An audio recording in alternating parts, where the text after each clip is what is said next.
Bonsoir, c'est un plaisir de vous accueillir encore à nos capsules du mercredi soir. On commence le mois de juin. Vous savez, j'ai le beau rôle. Je traite en premier le sujet, mais honnêtement, il y a tellement à dire sur ce sujet-là. En juin, on touche ce sujet d'être libre et responsable, c'est-à-dire que le salut nous amène à être libre et responsable. J'aimerais qu'on puisse regarder le titre. Libre et responsable, c'est le thème vraiment du mois de juin. Et si vous aimez ce thème-là, invitez des gens à l'écouter. Je vais toucher rapidement ce thème. Je vais simplement essayer de vous expliquer ce qu'est ce thème-là durant ce message-là de ce soir. Premièrement, l'amour inconditionnel exige la liberté. Et je vais juste toucher quelques points, donc désolé pour l'incrustation, on peut enlever l'image un instant. Vous savez, durant le mois de juin, on parle de salut, que le salut nous rend libres et responsables, et c'est une notion difficile à comprendre si nous vivons notre relation avec Dieu en demeurant dans la compréhension de l'Ancienne Alliance. C'est-à-dire, la vie chrétienne, c'est pas un équilibre entre la loi puis la grâce. Je me souviens d'avoir déjà été accusé d'être trop sur la grâce. Est-ce qu'on peut être trop sur la grâce? Est-ce que Dieu est allé trop fort sur la grâce? Donc, pour apprécier cette réalité-là de la liberté en Christ, on a premièrement besoin de comprendre c'est quoi l'amour inconditionnel. On a besoin de réaliser c'est quoi la richesse du salut qu'on a en Jésus-Christ. Ce salut-là, qu'est-ce qu'il nous offre? On a besoin de saisir la nature de la nouvelle alliance, de choisir la liberté que cette nouvelle alliance-là nous offre, et puis de choisir la liberté et la responsabilité. C'est incroyable la liberté qu'on a en Jésus. Maintenant, on va aller au premier thème, on peut remettre l'incrustation, comprendre ce qu'est l'amour inconditionnel. Donc, lorsqu'on parle d'être libre et responsable, premièrement, on doit parler de l'amour inconditionnel. L'amour inconditionnel exige la liberté. Et c'est de cette manière-là que Dieu nous aime. Dieu nous aime assez pour nous laisser libres. Et vous savez, ou vous avez remarqué, dans le Jardin d'Éden, Dieu a placé 2 arbres. Et il a dit, voici ce que je veux, et il a laissé le choix à Adam et Ève. Il n'a pas enlevé toute possibilité de péché de peur qu'on tombe dans le péché. Et trop souvent, lorsqu'on ne comprend pas la grandeur de l'amour de Dieu, si on n'a pas la certitude d'être parfaitement aimé de la part de Dieu, eh bien on vit dans la crainte de lui déplaire. Et lorsqu'on vit dans la crainte, on essaie de contrôler notre environnement. Et déjà, l'apôtre Paul en avait parlé aux Galates, il y a des gens qui essaient de vous asservir alors que c'est pour la liberté que vous avez été appelés. Et à quelque part, lorsqu'on craint, on va essayer de contrôler. On va essayer de bloquer tous les issues pour qu'une personne ne puisse pas pécher, n'ait aucun choix. Ce n'est pas l'amour inconditionnel, malheureusement. 1 Jean 4, 18, ça dit simplement, il n'y a pas de peur dans l'amour. Au contraire, l'amour parfait chasse la peur. Car la peur implique une punition. Celui qui éprouve de la peur n'est pas parfait dans l'amour. Quant à nous, nous l'aimons parce qu'il nous a aimés en premier. Quant à nous, on l'aime parce qu'on sait qu'on est aimé. On l'aime pas parce qu'on a peur d'être puni. On l'aime pas parce qu'on a peur que si on l'aime pas, il nous mette de côté. On l'aime parce qu'on sait à quel point il nous aime. Donc, on a besoin premièrement de comprendre l'amour inconditionnel de Dieu, si on va être capable de saisir ce fait que Dieu nous laisse complètement libres et il nous demande d'être responsables. Et il nous laisse le choix à nous. Un deuxième point qui est vraiment important, c'est que on doit réaliser la richesse du salut en Jésus-Christ. C'est-à-dire, le but premier du salut, ce n'est pas de nous sauver de l'enfer. Le but premier du salut a été de nous réconcilier avec Dieu. Et par le fait même, je suis bien content que ça m'ait sauvé de l'enfer. Oui, absolument. Je crois dans l'enfer, ça c'est clair. Je ne suis pas en train de dire que l'enfer n'existe pas. Mais vous savez, souvent on cite Jean 3, 16. Et on s'arrête au « mais ». Dieu a tant aimé le monde qu'il a donné son Fils unique afin que quiconque croit en lui ne périsse point, mais qu'il ait la vie éternelle. Donc, on dit, regarde, Dieu nous a tellement aimés, il ne veut pas qu'on périsse, c'est ça le but du salut. Là, on s'est arrêté avant le mais. Mais qu'il ait la vie éternelle. Dieu n'a pas voulu qu'on périsse, il a voulu qu'on ait la vie éternelle. Et Jésus, qu'est-ce qu'il dit, la vie éternelle? La vie éternelle, c'est qu'ils te connaissent, toi, le seul vrai Dieu, et celui que t'a envoyé, ton Fils, Jésus, en parlant de lui-même. Il parlait de lui-même à la troisième personne.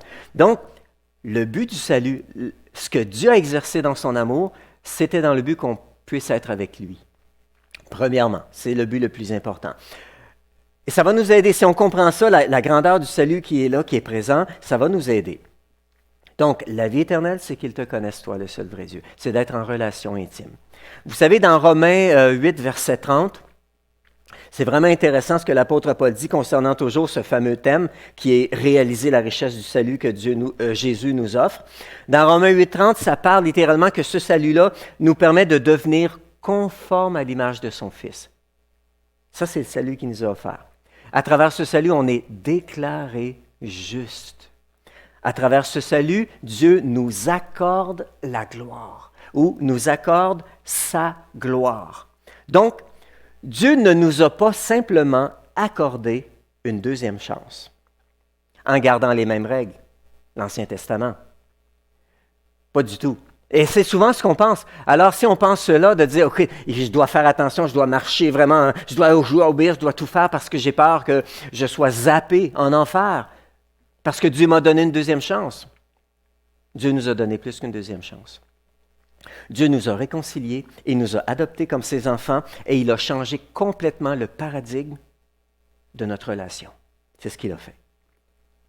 Alors, c'est plus que de simplement nous sauver. Ce salut-là nous permet d'être déclarés justes. Donc, Dieu peut, si je peux le dire de cette manière-là, Dieu peut avoir une relation d'égal à égal avec nous, ses enfants. Nous pouvons avoir une relation d'égal à égal avec Dieu, avec ses enfants, avec lui-même et avec les autres. Donc, Dieu nous a réconciliés, il nous a adoptés comme ses enfants et il a changé complètement de paradigme. Un autre aspect, on a besoin aussi, si on veut vraiment comprendre ce que c'est d'être libre et en même temps responsable, on a besoin de saisir la nature de cette nouvelle alliance. Donc, ce n'est pas, comme je viens de dire, la deuxième chance pour tenter de plaire à Dieu. La nouvelle alliance, c'est l'invitation de Dieu à retourner à son plan original.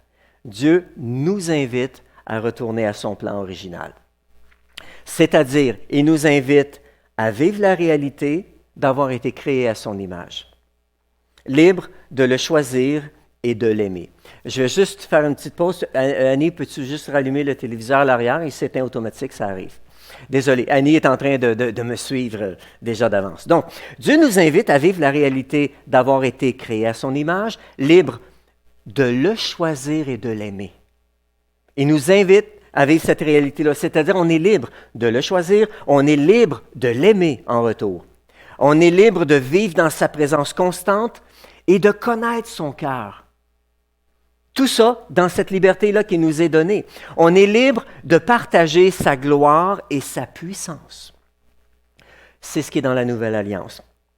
Dieu nous invite à être un collaborateur dans son œuvre de grâce. Et Dieu nous invite en réalité à devenir comme lui. Dieu veut que je sois comme lui. Ça fait drôle à dire, mais c'est vrai. C'est absolument vrai.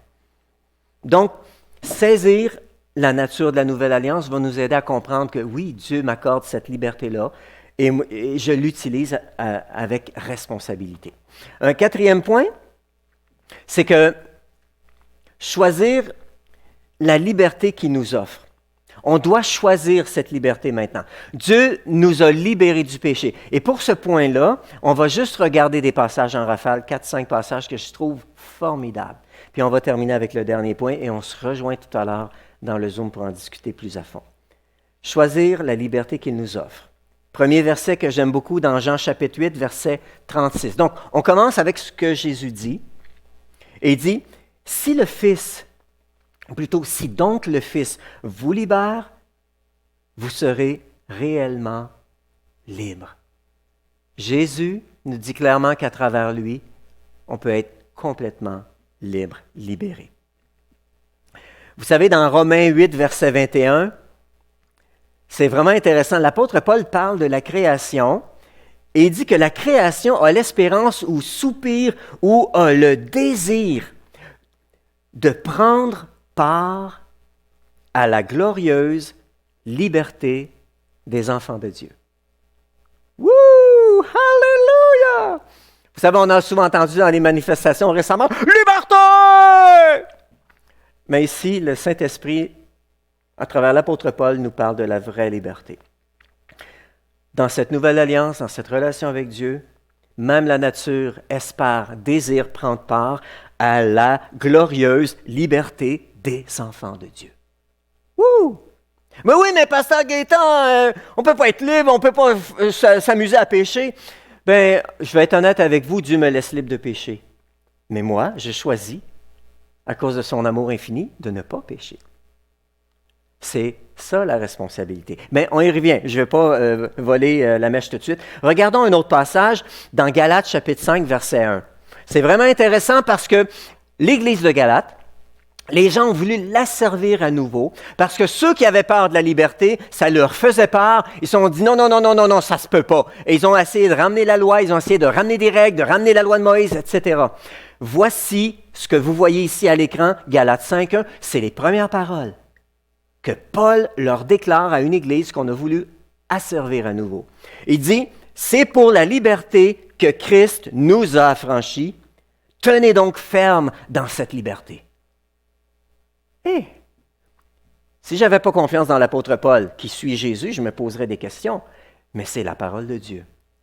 C'est dans ta Bible, c'est dans notre Bible. C'est pour la liberté que Christ nous a affranchis. Tenez donc ferme dans cette liberté.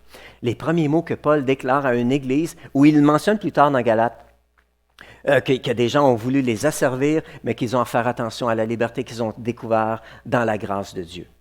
On continue un autre passage qu'on retrouve dans 2 Corinthiens 3, 17. L'apôtre Paul maintenant écrit à l'église de Corinthe et il dit « Là où est l'Esprit du Seigneur, là est la liberté. » C'est pas écrit « Là où est l'Esprit du Seigneur, là sont les règles, là sont les 10 commandements de la Nouvelle Alliance, là sont comment il faut faire pour plaire à Dieu, ce qu'il ne faut pas faire pour tomber dans le péché. » Ça dit « Là où est l'Esprit du Seigneur, là est la liberté. » Et au verset 15, le verset qui suit par la suite, on lit le verset 17, je veux dire juste précédemment plutôt, « Nous sommes transformés à son image de gloire en gloire par l'Esprit du Seigneur. » C'est le Saint-Esprit qui nous transforme à son image de gloire en gloire. C'est des beaux passages. La parole est remplie de passages puissants concernant la liberté. Nous invite à la liberté. Donc, le salut en Jésus-Christ, notre relation avec Dieu, c'est d'être libre et responsable. Et je vais terminer avec le dernier point. Être libre et responsable, la liberté invite à la responsabilité. Il n'y a pas de vraie liberté sans l'exercice de la responsabilité. Si on ajoute des contraintes et des règles, il n'y a plus de place pour exercer la responsabilité. Ce n'est plus la liberté. Pas du tout. C'est des contraintes. Mais voyons donc, où c'est que tu veux nous amener, Gaétan? Vous savez, être complètement libre, là, ça peut être effrayant. Surtout quand on ne l'a jamais exprimé ou qu'on ne l'a jamais expérimenté. Et on ne va pas remettre la liberté en équilibre en apportant une dose de loi, de punition ou de crainte. Ce n'est pas de même qu'on apporte un équilibre à la liberté. La vraie liberté invite à la responsabilité. Il m'appartient d'assumer puis de protéger cette liberté-là parce qu'elle m'est chère. J'aimerais terminer avec un passage, je crois que c'est le dernier, mais je ne suis même pas sûr. Jacques a déclaré quelque chose de vraiment, moi, que je trouve assez extraordinaire. L'apôtre Jacques a déclaré quelque chose de vraiment extraordinaire dans Jacques, chapitre 2, verset 12. Il dit, « Parlez et agissez comme des personnes appelées à être jugées par une loi de liberté. » Quoi, c'est ça? Wow! Parlez et agissez comme des personnes appelées à être jugées par une loi de liberté. On a longtemps eu la tendance à essayer de faire peur aux gens, de faire peur avec Dieu va te punir. Des fois, on le fait avec les enfants. La crainte fonctionne avec les petits-enfants. Vous savez, avec les enfants, lorsqu'un bébé est naissant, on a 100% de contrôle sur sa vie. Mais la responsabilité que Dieu nous confie, c'est que cette responsabilité qui est à 100% doit diminuer à 0% littéralement. lorsque cette personne-là est adulte et mature. Parce que cette personne-là doit prendre le contrôle de sa vie, de sa volonté, et prendre la responsabilité de ses choix et de ses décisions. Et c'est ça l'entraînement qu'on fait avec nos enfants, pour les former, pour qu'ils puissent devenir des adultes responsables. Et ici, l'apôtre Paul dit, « Parlez et agissez comme des personnes appelées à être jugées par une loi de liberté. » Vous savez, tantôt, je parlais de Galates. Je reviens à un passage de Galates, vous ne l'aurez pas à l'écran, je vous le lis. Galates 5,13, qui dit, « C'est à la liberté que vous avez été appelés. Seulement, ne faites pas de cette liberté un prétexte pour suivre les désirs de votre nature propre. Au contraire, soyez par amour serviteurs les uns des autres. Laissez-vous motiver par l'amour. » Et dans 1 Pierre, chapitre 2, verset 16, on l'a à l'écran maintenant. « Comportez-vous en homme libre, sans faire de la liberté un voile qui couvre la méchanceté, mais en agissant au contraire comme des serviteurs de Dieu. » Dans cette liberté, dans la parole vivante, voici comment c'est dit. C'est dit, mais comme des hommes qui librement servent Dieu. Wow! L'apôtre Jacques dit, réalisez que vous allez être jugés par une loi de liberté. Jésus a dit, et on l'avait entendu même dimanche dans un passage dans Jean 14, où Jésus dit, si vous m'aimez, vous allez garder mes commandements. Jésus est en train d'appeler ses disciples à la responsabilité, à une motivation qui est beaucoup plus puissante que la crainte, l'amour. Ici, l'apôtre Jacques, littéralement, dans le passage, si on allait le remettre dans le contexte, l'apôtre Jacques est en train de dire, écoutez, c'est une loi de liberté qui va vous juger. Ce n'est pas si vous avez accompli ou non les bonnes choses, c'est si vous avez eu la bonne motivation du fond de votre cœur et que cette motivation-là vous a poussé à travers l'amour à poser les bons gestes, à faire les bonnes choses. Et l'apôtre Jacques nous dit donc cela, et ici dans Pierre, c'est comme des hommes qui servent librement le Seigneur. Si on revoit le passage, comportez-vous en homme libre. Comportez-vous en homme libre. Et si je vais revenir au passage encore une dernière fois, sans faire de la liberté un voile qui couvre la méchanceté, mais, après le mais, c'est important, mais en agissant au contraire comme des serviteurs de Dieu. Vous comportez en homme libre, c'est se comporter en homme, ou comme ça mentionnait ici, en gens qui servent librement Dieu. Je n'ai pas à craindre Dieu dans le sens d'avoir peur de lui. Lorsque je comprends l'amour infini dont il m'aime, mon désir, c'est d'assumer ma responsabilité pour prendre soin de cette relation-là, de cette liberté qu'il m'a offert. Et j'agis en responsable dans ce sens-là. Le vrai amour exige la liberté. Et la liberté n'est pas une liberté sans que j'assume ma responsabilité dans cette relation-là. Et je crois que parmi les motivations qu'on avait vues au début, ou des compréhensions, celle de l'amour parfait de Dieu, de comprendre pleinement à quel point Dieu m'aime. On l'aime parce qu'il nous a aimés en premier. Alors, rejoignez-nous dans le Zoom.